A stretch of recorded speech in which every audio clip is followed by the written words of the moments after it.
Hello, welcome guys back to the podcast. Um, Sounds a little weird, right? I don't know what's going on. Um, so I've been gone for a while. I don't know how long. No one checks this. It doesn't matter. Anyways, so I haven't been on stage. I've been trying to get stuff done that allows me to get on stage. So first, real work, and then side hustle work. But last Sunday, I said I went to an open mic up in the town. I started reading their book. This is what I'm going to be doing when I don't go to open mics. So I have something to do, something to think about, something comedy related. Which is weird because everyone's always like, oh, you should work for it. Work for what? I don't know. Work towards what? I don't know. But I guess it has to be comedy wise or something. Or about comedy. I didn't make any time to go on stage this week. I guess I chickened out. I found excuses not to, and that's just on me, you know. I said I had to go to the dentist, and I made an appointment for the dentist, and I ended up not going. So I had that fear, and let's see what happens. I said I was gonna go with my girl to her dentist. Didn't go with her to her dentist either. So I cracked a tooth a couple of weeks ago, maybe like 2 weeks ago, and that's just been on the top of my mind right now, and that's been bothering me. I hate going to the dentist so much. Like, I hate it. And it's like, oh, so much. Last time I was like really at the dentist, they pulled my wisdom teeth. Last thing I remember, and that was horrible. I could remember the ripping of my teeth. So, anyways, enough about that. I've been reading this book. I'm like chapter 2 or 3 right now. I read the whole preface and all that stuff, and like the beginning. So it's like on page 30 now, which I haven't read a book in a long time. So that there's that thing, you know. The thing about comedy that everyone always says is comedy is about writing. I am not a good writer. I have to get better habits of writing. Carrying my notebook around and just writing all the time, you know? And it talks about, like, which I understand, like, I feel like I've noticed this more, like, when I go on stage, it's about being present in the moment. Yeah, you have the topics that you're going to talk about, and you take up your little notes, and this is kind of what I want to say. But some of the best stuff happens when you're up there and you're doing comedy instead of practicing comedy, I guess. It's really weird. Um it's a weird thing to think about. And I feel like when I do that sometimes, like, I feel that time flies by a lot faster. And I'm not in my head thinking, what am I gonna say? What am I gonna do? I'm just speaking. Well, I feel like I have to get better at that, just speaking in a funny way, I guess. Not like speaking funny, like, but just speaking of funny things. And she talks about how it's important to write things down because sometimes you forget. It's true. There's been like 3 or 4 times that I'm like, I'm gonna write about that, and then I just forget, and I forget to write it down. And I said I'm gonna do it right now, and I forget to get a voice memo of it or something, and those thoughts are gone into the universe, never to be remembered ever again.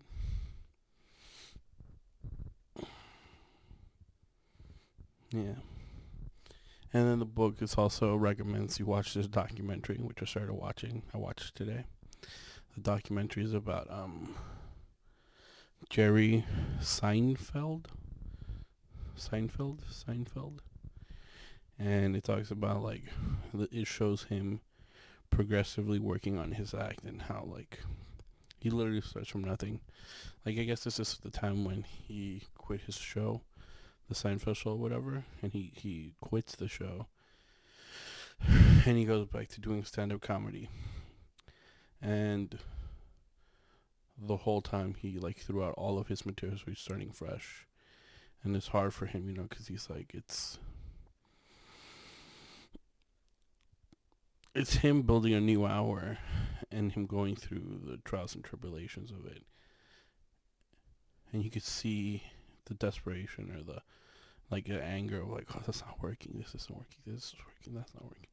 And he's like, you know what, like I get a break sometimes because I am who I am, but after 5 or 10 minutes people come to a comedy club, and they want to laugh. So he gets the same pressure that everyone else does. You go on stage and you have to be funny. You can't try to be funny, you have to be funny. And there's a little split off where he follows this other guy. His name's Ori Adams. I'm not gonna lie to you. Like, I was talking to my wife today, and not my girlfriend, my wife. And I was like, I don't know when this movie was set in. I think it was like early 2000s or something like that. Early 2000s, something like. And this dude, he's a New York comic, and he makes it big, so he goes to Montreal. And as a comic, if you really want to be a comic, going to Montreal is like going to the Olympics. And he goes and he performs semi-well, not that great, but not that bad either. And like they rave about him, but like the dude gets confronted by someone, and the guy that's confronting him, he's like, dude, you get too caught up in this, and you like, he puts his ego too much into it, and I understand, like, these are your thoughts, these are your babies that you're throwing out there. Not throwing them out there, you don't throw babies, but these are your thoughts that you're sharing with the public in the hopes of them laughing. And if it's not a good crowd, it sucks. But it's bound to happen. You're bound to bomb. You're bound to not get laughs once or twice. Most of the time, I think people bomb, and it's very annoying. I don't know if it's annoying or not. I don't think about it anymore.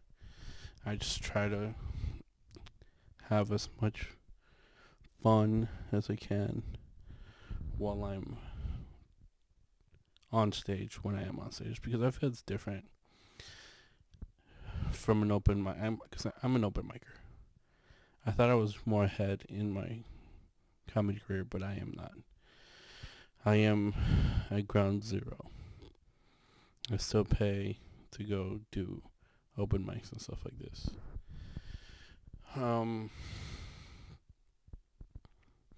Anyways, so this guy is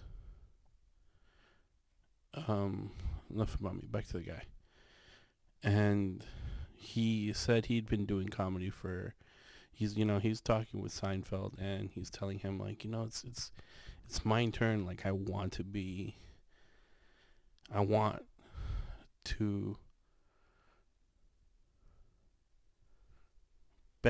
have the benefits of my fruits of my labor, I guess you would say. He wants to make money. He wants to have all this cash from doing stand up, and he doesn't. And I saw him writing. I saw his room. This dude writes and writes and writes, and he's pretty funny. Like, the stuff that he was doing on set was really funny.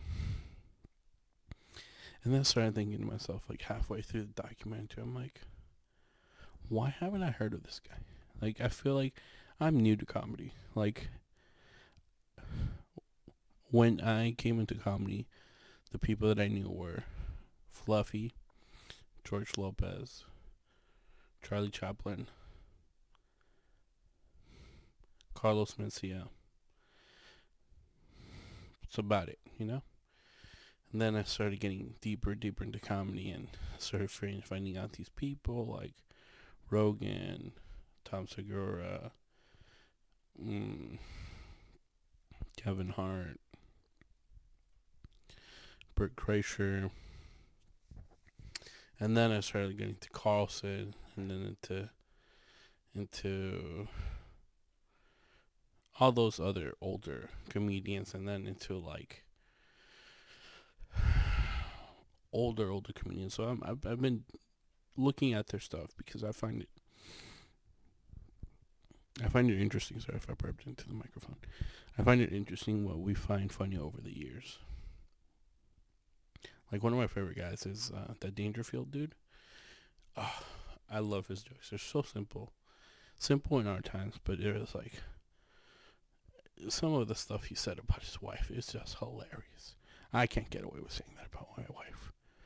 One, because I haven't been married that long, but two, like, she'd beat the shit out of him, you know? So I'm like, why haven't I heard about this guy? Like, I'm not the biggest on new comedians or like comedians like around my age or a little older. So I'm like, why haven't I heard about this guy? So I'm like, in 2004, he'd put 4 years in. And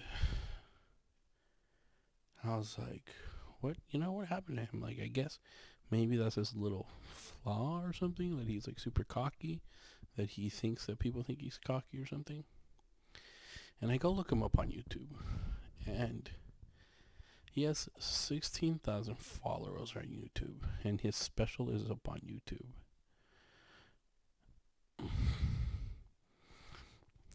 I don't want to shit on the guy because he is doing things that I've never been able to do, and I haven't done. But that was a little soul crushing. You know, that was like, we're not all gonna be Jerry Seinfeld. We're not all gonna be Kevin Hart. We're not all gonna be Eddie Murphy. We're not all gonna be, you name them. Like, we're not gonna be these great people in comedy. It's just not possible. We're not all that funny. So looking at that, I'm like, dude, homeboy put in, let's say he started in 2000, 20 years for 16,000 comedian followers on Instagram, on TikTok, on YouTube. I'm like, does comedy pay for him? Like, I feel like, I understand it's a lost art. I remember someone saying this is a lost art. Like, you do this as a side hustle, and I'm okay with that. I'm okay with doing it as a side hustle, but that was soul crushing. Like, seeing where he had been and how funny that guy was. I was just like, we're not all him. I remember talking about this with my wife, and she's like, do you not believe in yourself? And I'm like, I do, but that is a sad reality that we're not all meant to do great things, you know? That shit sucked. Anyways, so that was one thing, and then later tonight,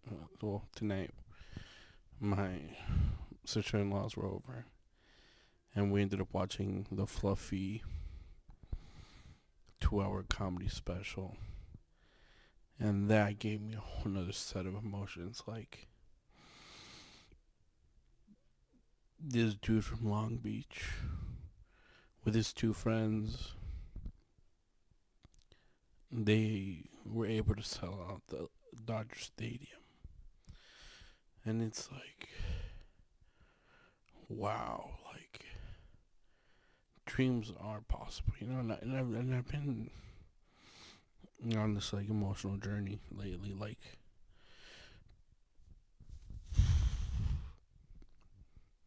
the yin to my yang or something, you know. But they have a different story. They're like, you should fight for your dream. You should fight for your dream and work hard at every day. And it's like, what does that mean? How do you work hard at every day? And I feel like this is as much as it means like to work hard at every day. It's like there's another quote that Jerry said. He's like, he saw some construction workers outside. They had eaten, and then they had their lunch, and then they dragged their butts back to work. And it's like, this is a job. If this is gonna be a job, put the work in. And it's like, I feel like it's just throwing things at the wall to figure out what the work is. Like I don't know. I feel like I want to experiment with this YouTube and like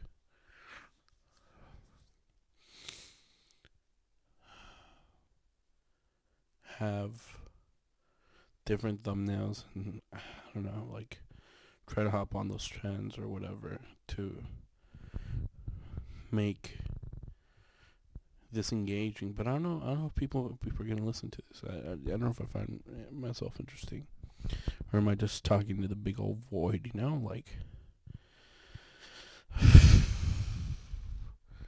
what do I offer you guys? Like how much do you guys really want to hear me talk about? What do I talk about? There's so many things out there that I can talk about.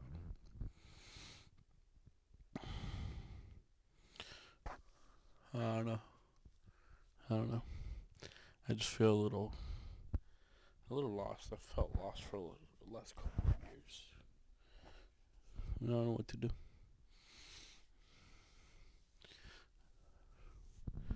I don't know. But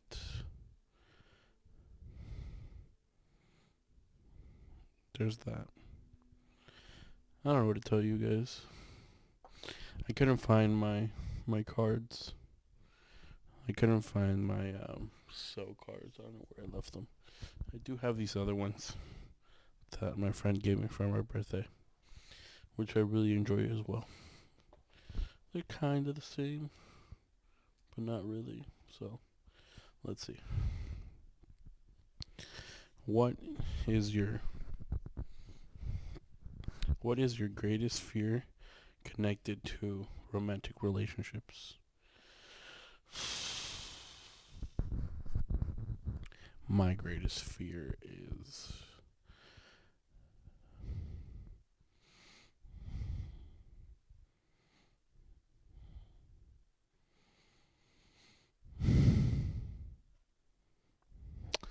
I have a big fear of someone cheating on me and me walking in on them. I don't know how I would take that situation. You know? Like I feel like I don't know. Like I'm the kind of person that either I snap and get angry or just run away and cry. And either there's only one good situation of that. I feel like the girl, if my wife, I guess, in the situation, sees me run away and cry, it's kind of a bitch move. So I think I'd have to fight the guy. Hopefully it's a guy. If it's a girl, Jesus Christ, I don't know what I would do. Nothing wrong with it, but it's just I can't beat a chick up, you know. Unless they punch me first, then I think it's fair game. Equality, equal rights, equal fights, right, guys? We're gonna do a couple of these because I have nothing really else to say after I talked about the book.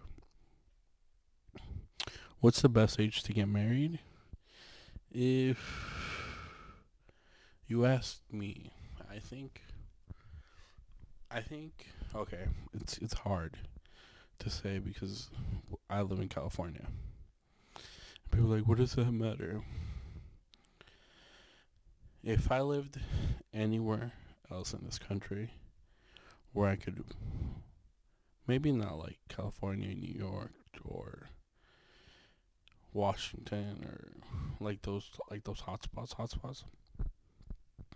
But I live anywhere else, kind of normal, where I could afford $100,000 home, $180,000 home, or something like that.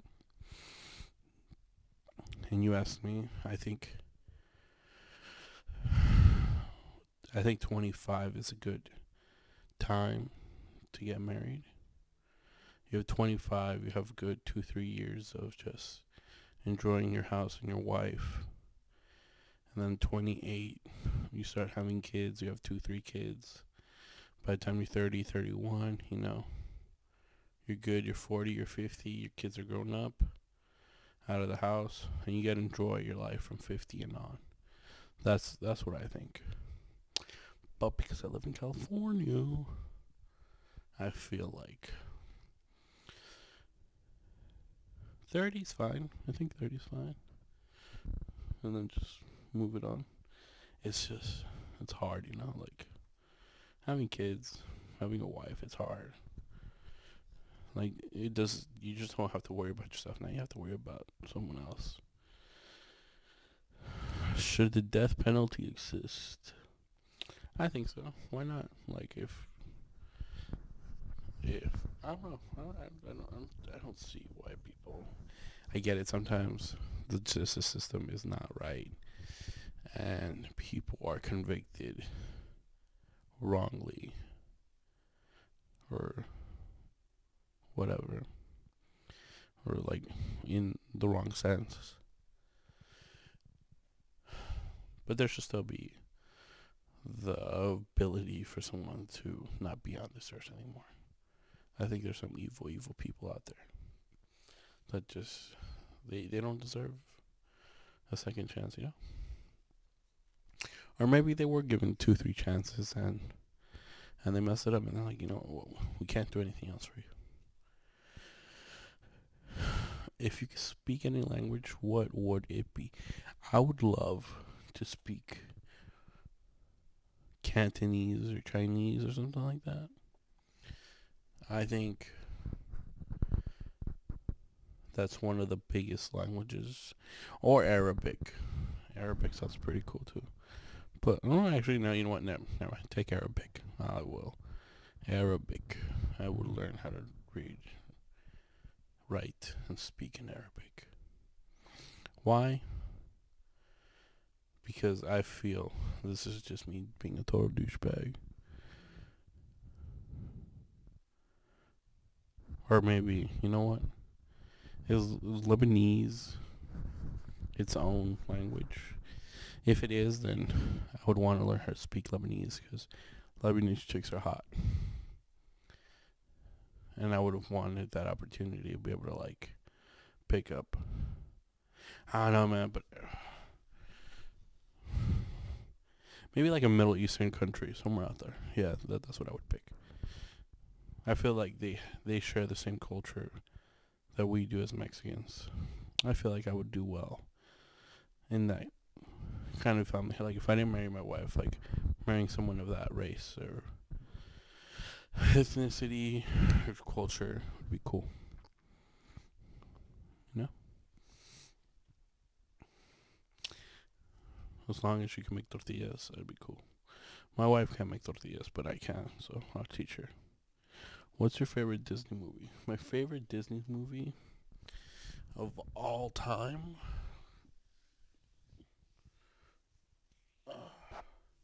I have to say, it's a boring movie, but it's a great childhood movie. It's The Fox and the Hound. The reason why I like this movie, it just shows us that I feel, I feel like it shows that you're not born. I'm not saying you're born racist, but we learn our actions through our parents. I think that's the best way you could say that. Dan, we're going through these cards. What is this card game called? It's Like You, okay? Like You. Little colorful cards. Who is the greatest singer of all time? In my humble opinion,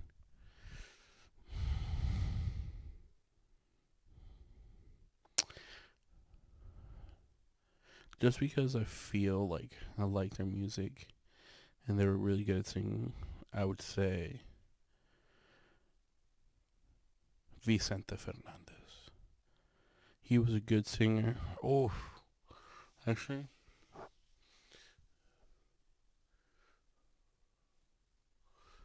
I'll take that back. Juan Sebastian, because he was a good singer, a good composer, and he had different genres, and I think he really experimented towards the end, and he has music for when you want to feel super romantic, and he's got like a little more traditional songs that are like different, you know. But good overall. Best singer, Juan Sebastian.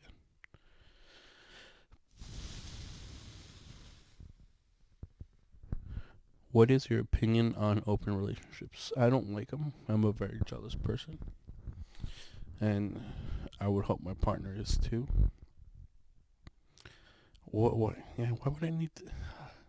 Besides, it's like I don't know. I'm so happy I found my wife, my girlfriend. When I did, like, we're out of high school. So what? I didn't date too much. I dated like two or three other girls. So what? I didn't sleep around. But like seeing the troubles my friends are going through trying to find a partner here in LA, I'm like, I would not want to have to go through that. I found someone who's loyal, that I love, who loves me for me, who supports me in my dreams. Imagine trying to find a girl that says, cool, I'm cool with you doing comedy, you know? That's just, no, you're not going to find that. My wife is in her bed, well, in her bed, it's our bed, asleep right now while I'm doing this podcast. Tell me, what other, like, it's perfect, you know? I got my own little time here alone. I'll go snuggle with her once I'm done. Uh, I am the luckiest man in the world by finding my wife, and I appreciate her. I love her. I don't think she's heard about this podcast, so let's keep it that way, because it's gonna scare me when she listens to it. Um, I feel like when she listens to my work or my bodies of work, it's always like nerve wracking because she knows who I am, and I don't want to portray someone who I am not. And I think she's like, "Why do you say that? Like that doesn't sound like you or something." So, no to open relationships. Like if it just sounds complicated. Next one. Have you ever had your fortune read? One time, I got my fortune read, and I feel like this has always been in the back of my head because I'm like, I feel like kind of fucked me up because I'm the kind of person that's like, okay, things are gonna work out, and then someone read my fortune, and it was this teacher. I don't know to believe her or not, but she read my hand, and she's like, and it's weird. Like sometimes I look at my hand and I'm like, damn. I'll look at it and it's like, yeah, I'm a I don't know. And I remember, I don't even remember right now at this moment what she told me, but she told me that I'm gonna have I'm a I'm a I'm gonna make a lot of money when I grow up, and I am going to be happy with my marriage, with my kids, and all this stuff. And I'm gonna be really hardworking. So far, bullshit. It's all been bullshit. Not true. But that's on me, okay? And I think it's because I have this little gap my in my hand. And I think she said you're gonna have like a period in time where you're gonna be so confused. And it's like, and I think these are just things that I'm putting in my head, you know? Anyways, I'm gonna open up a koozie. Let me open it up over here, just so that I don't spill it or something. Anyways, so that's always been in the back of my head, and it's like, I hope it becomes like a self-fulfilling prophecy, because yo, lady, I know money's not the most important thing in the world, but satisfaction in what one does is very important to me. And that's something I want to do for the rest of my life. So, I don't know. Maybe she was right. Maybe she was wrong. Maybe, who knows? She was a chemistry teacher for all we know, right? She's a nice lady. Nice lady. Got an A in her class. On to the next one. Are you able to sense other people's energy? I want to say yes. Like, I feel like maybe not energy because that sounds too like hocus pocusy, but I feel like I have a good judge of character. Like, if someone's like, if I'm not gonna like this person. Like, if I meet him like once or twice, and I'm like, I'm not gonna like this person, I'm pretty sure, like, I'm set that person is a piece of crap, you know?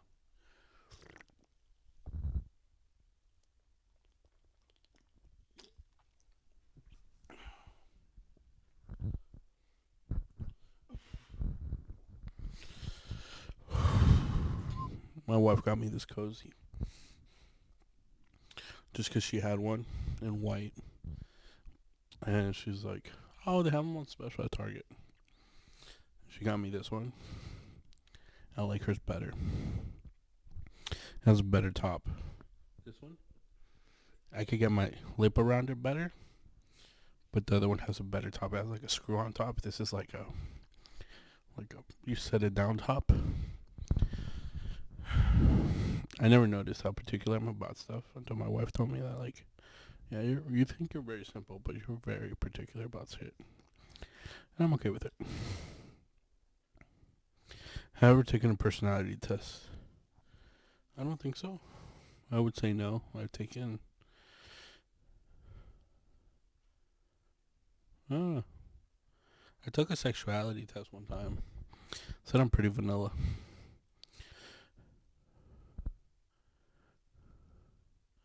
With whom do you practice vulnerability? Oh, with my wife. Well, a lot of my friends too. Like, I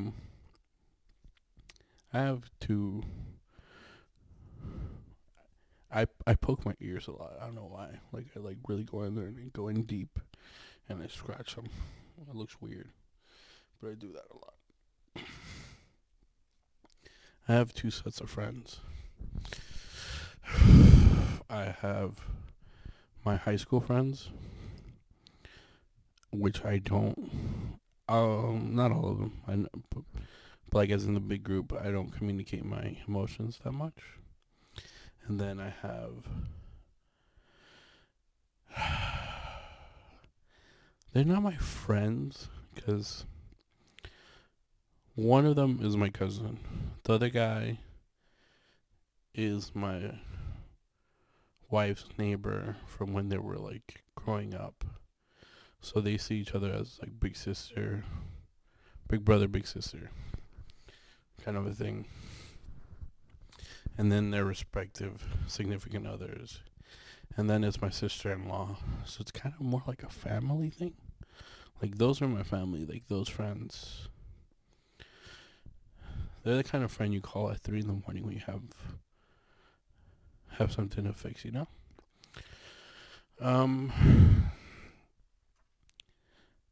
With my wife and my family group of friends, I feel like I am very vulnerable. Not my high school friends.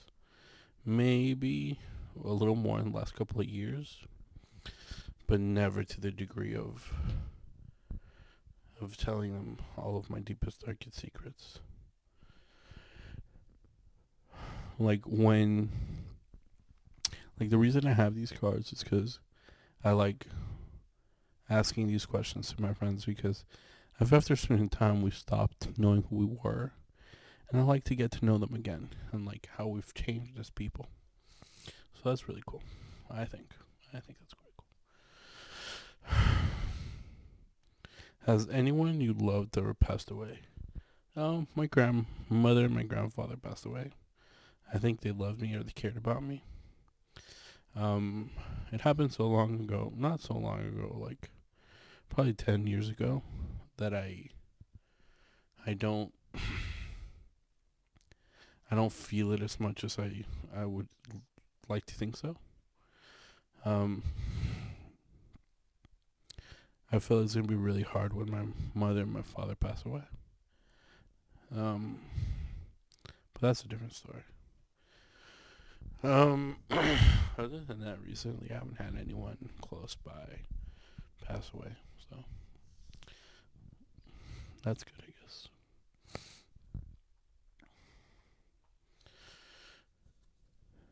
Is there a difference between loving someone and being in love with someone?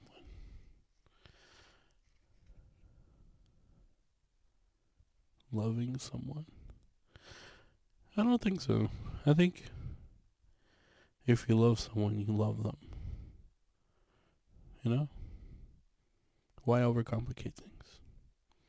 In love with someone. Like, I feel like there could be situations where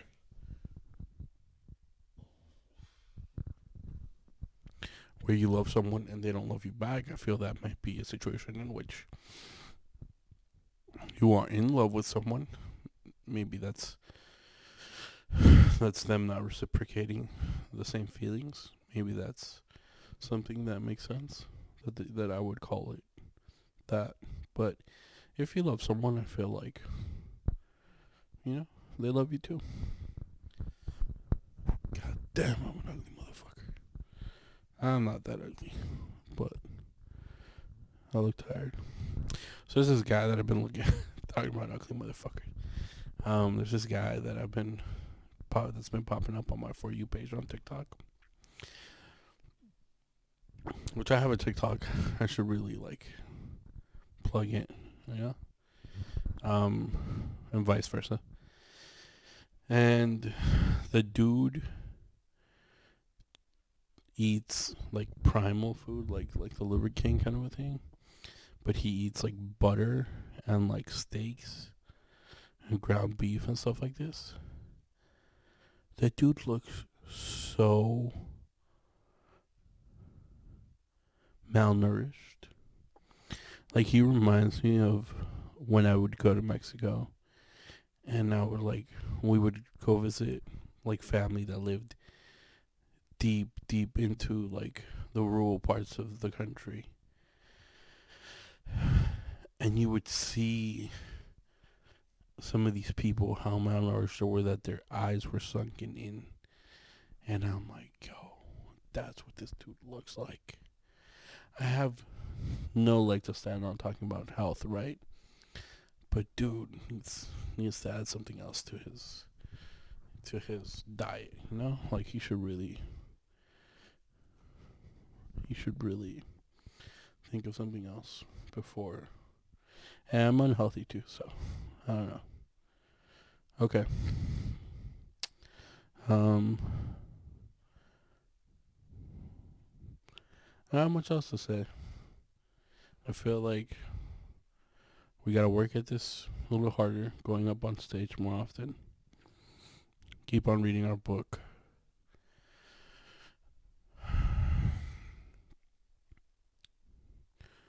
And we're gonna work on our YouTube.